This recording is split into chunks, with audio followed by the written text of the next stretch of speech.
What up, y'all? It's Mr. Downtown Ric Melo, and you're listening to the Entertainment Report on iHeartRadio, live from Dubai for Friday, May 17th, 2019, delivering some major stories and trends going on in the world of entertainment and beyond. You can follow the show on Facebook, Twitter, or Instagram.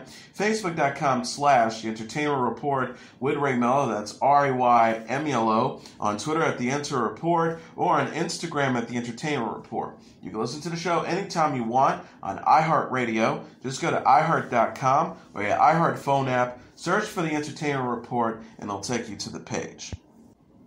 Chris Rock is teaming with Lionsgate to reboot the Saw horror franchise with the new film set to be released on October 23rd, 2020. Rock penned a new Saw story that is being adapted into a screenplay by Pete Goldfinger and Josh Stolberg. The comedian will also be executive producing the reboot, which is described as a reimagining of the series. Darren Lynn Bousman, who has helmed 3 previous Saw films, is returning to direct, with series producers Mark Berg and Oren Kulis also returning. The original creators of Saw, James Wan and Lee Wannell, are also executive producing alongside Daniel Hefner. Rock said in a statement, "I've been a fan of Saw since the first film in 2004. I'm excited by the opportunity to take this to a really intense and twisted new place." Rock will next be seen starring in Netflix's Dolomite Is My Name and Season 4 of FX's Fargo. Lucy Hale and Robbie Amell will star in a big screen adaptation of The Hating Game. The Hollywood Reporter confirmed Thursday that 29-year-old actress and 31-year-old actor have joined the new romantic comedy, which is based on the Sally Thorne novel. Hale and Amell will play Lucy Hutton and Joshua Templeton, executive assistants to co-CEOs of a publishing company. The pair ruthlessly compete for a promotion but develop an attraction. The line says Mr. Smith will co-finance the film and handle sales. Peter Hutchings will direct the adaptation from Christina Mingret, with Claude Del Farre, Bryce Del Farre, and Brian Keaty as producers. Mr. Smith CEO David Garrett says The Hating Game is a gloriously funny and sexy rom-com with a broad audience appeal. We are aiming for films with a clear target demographic, and this hits the spot. Hale is best known for portraying Aria Montgomery on Pretty Little Liars. She will portray the title character in the upcoming Riverdale spin-off, Katie Keene. Melo plays Stephen Jameson on The Tomorrow People and Ronnie Raymond on The Flash. George the Jungle co-stars Brendan Fraser and Leslie Mann reunited more than 20 years after the film's release. The 50-year-old actor surprised Mann during Wednesday's episode of Busy Tonight as the 47-year-old actress recalled her past crush on him. Mann told his Busy Phillips she thought she would marry Brendan while filming the 1997 movie. Mann played Fraser's love interest, Ursula Stanhope, in the film. She said he was just delightful and funny in the movie. I'm supposed to fall in love with him, and so I just fell in love with him in real life. Mann told then-boyfriend Judd Apatow, whom she married in June 1997, about her crush. She said, "I'm like, Judd, I love Brendan." He's like, "I know, stop it."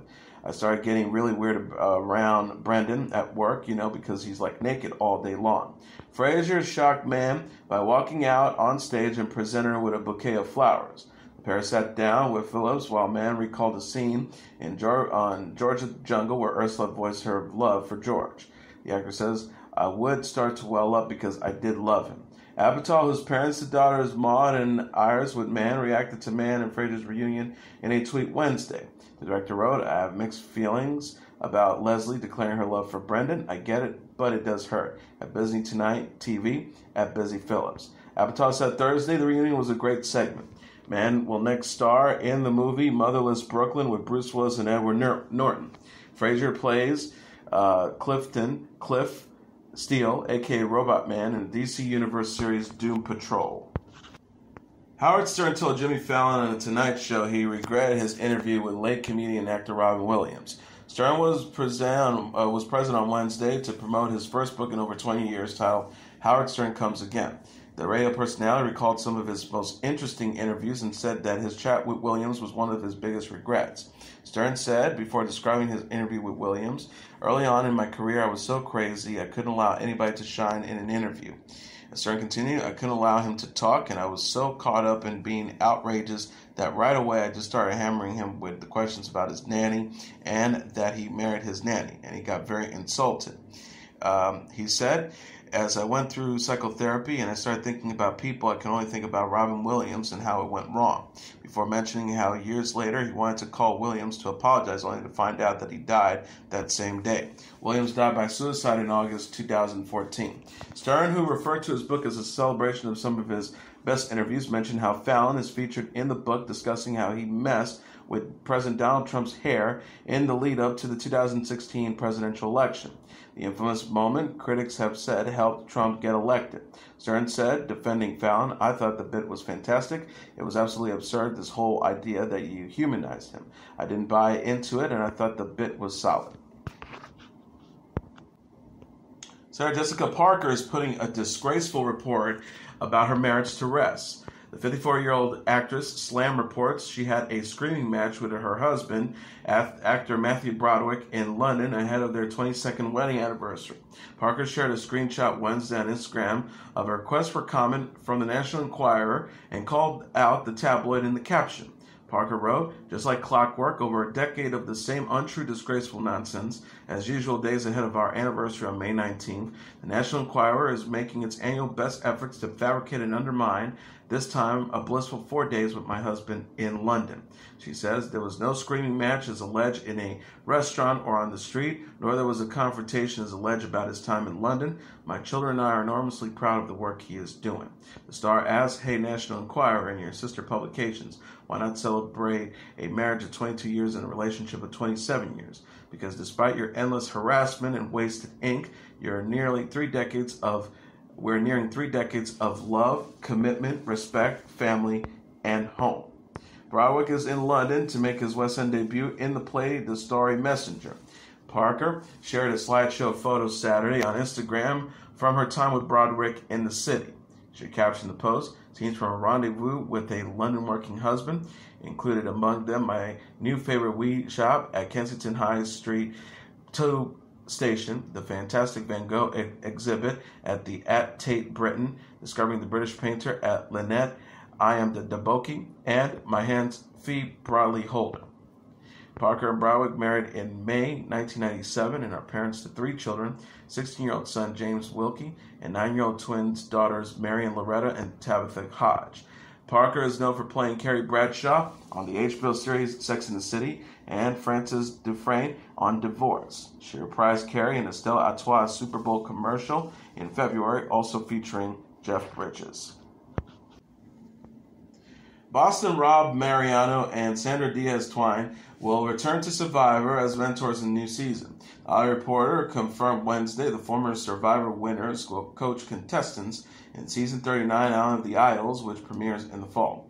Mariano competed in Season 4, 8, and 20 and was victorious in Season 22. Diaz-Twine won Season 7 and 20 and also appeared in Season 34. Diaz-Twine said of her return to the series, "I only came because Rob was coming." Mariano added, "I always said I wouldn't come back to Survivor unless it was some kind of unique experience that made sense. When host Jeff Probst pitched us the idea of us coming back as coaches or mentors, it rang true. I said, why not?" Entertainment Weekly says Mariano and Diaz-Twine will answer questions and offer the 20 new contestants assistance on topics including strategy and shelter building. Probst explained, "The basic idea is that they run a survival boot camp, they teach aspects of the game, and then give players a chance to test what they've learned." Survivor released a teaser for Island of the Idols following the Season 38 finale Wednesday. Chris Underwood was named the sole survivor over Gavin Winston and Julie Rosenberg.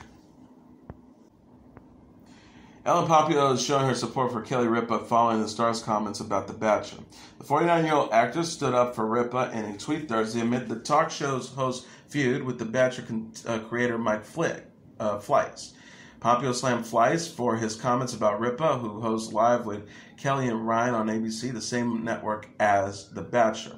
Pompeo wrote, "Okay, at Fleissmeister, that's some handle, bro. Your show does not pay at Kelly Ripa's salary, and we don't attack successful women on our network, and men certainly cannot take credit for their success. Don't get me started on your show because I'm savage. Hashtag Bachelor's so white." Ripa discussed The Bachelor during Tuesday's episode of her show, saying the reality competition disgusts her. She says, "I can't stand the idea of 25 exceptional women fighting over one ordinary fella, in my opinion. You know how I feel, ladies. We are too special to be arguing over a guy." Fleiss responded to Ripa's remarks in a tweet Tuesday. He wrote, "Easy at Kelly Ripa, hashtag the Bachelor franchise pays your salary." Pompeo plays Meredith Grey on Grey's Anatomy, which airs its season 15 finale Thursday.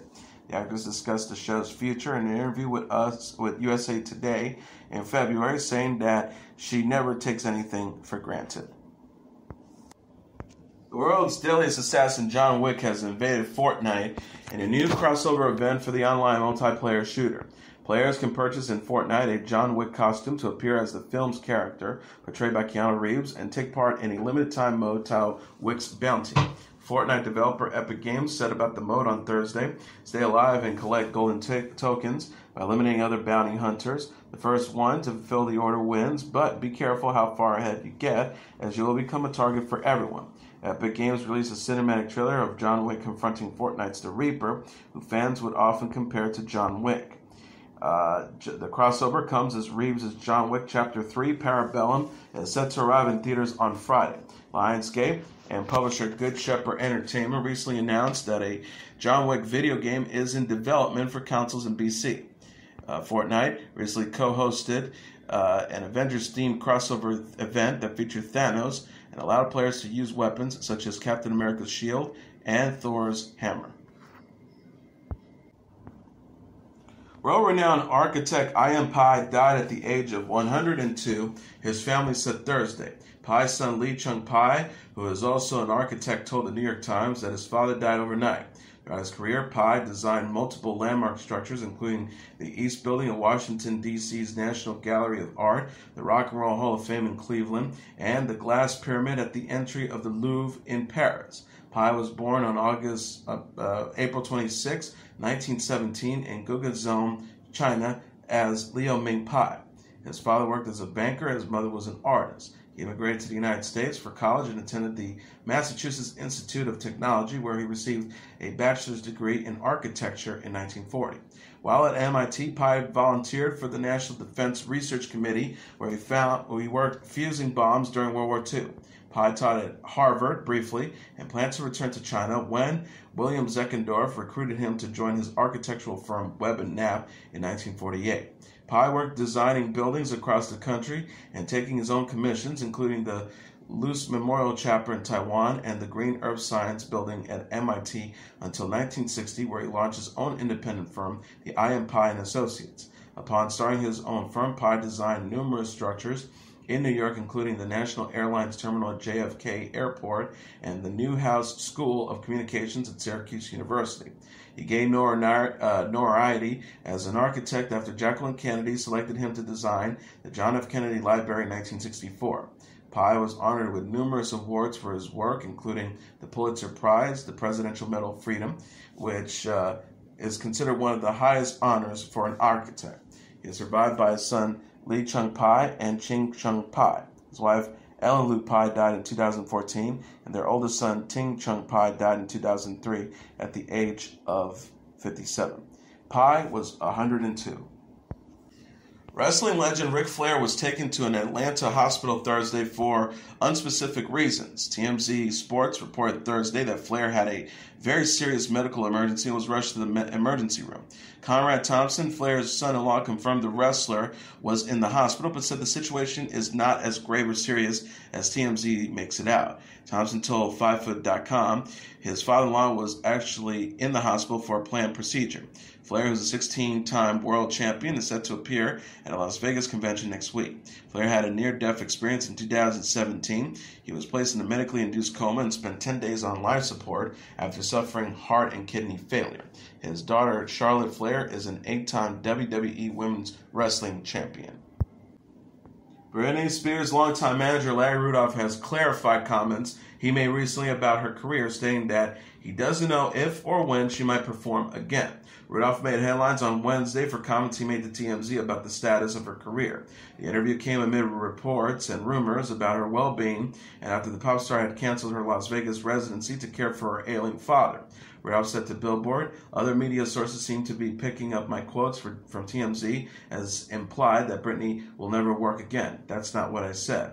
He continued, "I simply said that the Vegas residency is now officially off and that she hasn't called me in months to talk about doing anything, so I'm not sure if or when she will ever want to work again." Rudolph originally said to TMZ that Spears should not take up another Las Vegas residency. He says, "As a person who guides her career, based on the information I and all the professionals who with her are being told on a need-to-know basis, from what I've gathered, it's clear to me she should not be going back to doing this Vegas residency, not in the future, or possibly never again." Spears addressed fans in April, stating that all was well. She said, "My situation is unique, but I promise I'm doing what's best at this moment. You may not know this about me, but I am strong and stand up for what I want. Your love and dedication is amazing, but what I need right now is a little bit of privacy to deal with all the hard things that life is throwing my way." Tom Petty's daughters are filing a lawsuit against his widow, saying that she has mismanaged their father's estate. Adria Petty and Anna Kim Violet filed the suit in Los Angeles Superior Court on Wednesday, alleging that their father's widow, Dana Petty, has been uncooperative in running Petty Unlimited and cost the company millions of dollars. Petty Unlimited attorney Alex Wintergarden told People Tom Petty wanted his music and his legacy to be controlled equally by his daughters, Adria and Anna Kim, and his wife, Dana. Dana has refused Tom's express wishes and insists instead upon misappropriating Tim's life work for her own selfish interests. Petty's daughters are seeking $5 million in damages. They state they lost due to Dana Petty's usurping their business opportunities for her own personal gain or advantage. The lawsuit alleges that Dana Petty has been withholding Petty Unlimited assets and diverting them to a competing company known as Tom Petty Legacy LLC. Dana Petty's attorney, Adam Streisand, dismissed the lawsuit as destructive nonsense, saying his client wouldn't allow it to distract her from protecting her late husband's legacy. He states, "This misguided and meritless lawsuit sadly demonstrates exactly why Tom Petty designated his wife to be the sole trustee with authority to manage his estate. Petty's daughters and his widow have been engaged in a legal battle since his death in 2017. In April, Dana Petty filed a petition in probate court seeking to have a manager oversee day-to-day matters regarding Petty's estate alongside herself and his daughters. That filing alleged Adria Petty had been erratic and abusive and making it difficult to conduct business." Soundgarden, which featured lead singer Chris Cornell, has announced a new live album and concert film titled Live from the Artist's Den. The project, set for release on July 26, will chronicle the band's February 2013 performance at the Wiltern in Los Angeles. The 29-song concert had concluded Soundgarden's then U.S. winter tour, which was in support of their final album, King Animal. Soundgarden has performed songs such as Outshine, Black Hole Sun, By Crooked Steps, and Been Away Too Long, among others. Live from the Artist's Den will be released on vinyl, Blu-ray, and as a 2-CD set. A special Super Deluxe edition will include the full concert with 30 minutes of bonus interviews, 4 LPs, 2 CDs, a 40-page photo book, and 4 members' lithos, a replica of an old access pass, and a ticket stub from the show. The Wiltern in LA will shoot the film on June 17th. Brooklyn Steel will show it on June 18th, and the Showbox in Seattle at the Showbox will show it on June 26th. Soundgarden released a teaser trailer for the film on Twitter featuring the band performing live on stage. Cornell died at the age of 52 in May 2017 by suicide. A star-studded tribute concert was held in honor of Cornell in January and featured performances by Metallica and the Foo Fighters. The Rolling Stones have officially rescheduled dates for their North American tour. The British rock band announced new dates for their no-filter shows Thursday after postponing the tour in March due to Mick Jagger's heart surgery. The group wrote on Twitter, "We're delighted to announce the new U.S. and Canada tour dates today. All the cities from the previous postponed shows are locked in, starting at Soldier Field in Chicago on June 21st, and including a new brand date in New Orleans. We apologize again for the inconvenience the rescheduling of these dates may have caused you and hope to see you at a show very soon." Jagger and bandmates Keith Richards, Charlie Watts, and Ronnie Wood will now kick off the North American leg of the tour June 21st in Chicago. The venture concludes August 31st in Miami. The Rolling Stones said tickets for the original dates will be honored with no need to exchange them. Fans unable to attend the rescheduled date can get refunds from Ticketmasters. Jagger, who's 75, underwent a heart valve replacement surgery in April. He shared a video of himself dancing in the studio Wednesday, 6 weeks after his procedure. And that is your entertainment report for Friday, May 17th, 2019. I'm your host, Mr. Downtown Melo. I'll be back on Monday to deliver some major stories and trends going on in the world of entertainment and beyond. You can follow the show on Facebook, Twitter, or Instagram.